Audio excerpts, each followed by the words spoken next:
c'est né, dans le fond, d'un rapport de coroner. Fait que malheureusement, il y a eu des décès. C'est un double homicide là, qui avait eu lieu, suivi d'un suicide là, dans un contexte de violence conjugale, qui s'est passé là, en 96 à Bécomo.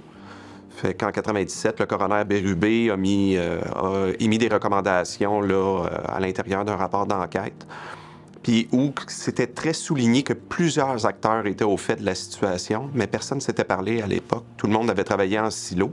Donc, Agir est né de là.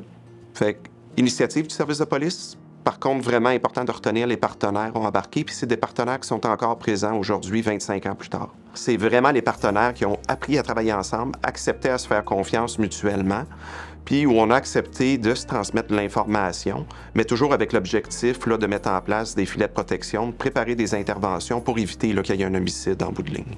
Sur un volume annuel d'environ 1500 situations de violence conjugale pour lesquelles les policiers interviennent sur le territoire de Laval, Agir traitait 2 à 4 situations qui étaient critiques, où on avait vraiment identifié des facteurs de risque, puis qui allaient se passer à un homicide conjugal.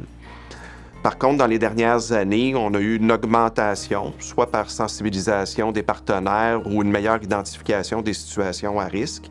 Fait qu'on est environ à 10 dossiers par année, 10 à 14. On a eu la chance aussi, ce qui a été très intéressant quand on était allé présenter le modèle dans différentes régions, c'est que les régions sont appropriées notre modèle, mais l'ont mis un peu à la lumière de leur réalité régionale. Puis ce que je trouve hyper intéressant maintenant, c'est vraiment le fait que le gouvernement finance ces initiatives-là. Ça nous permet d'être beaucoup plus efficaces, de faire des meilleurs suivis, donc de dégager un peu les personnes qui étaient responsables avant là, pour avoir des personnes dédiées à temps plein. Puis le gros avantage, mais c'est ce que je remercie le gouvernement, c'est pas avoir d'imposer de modèle.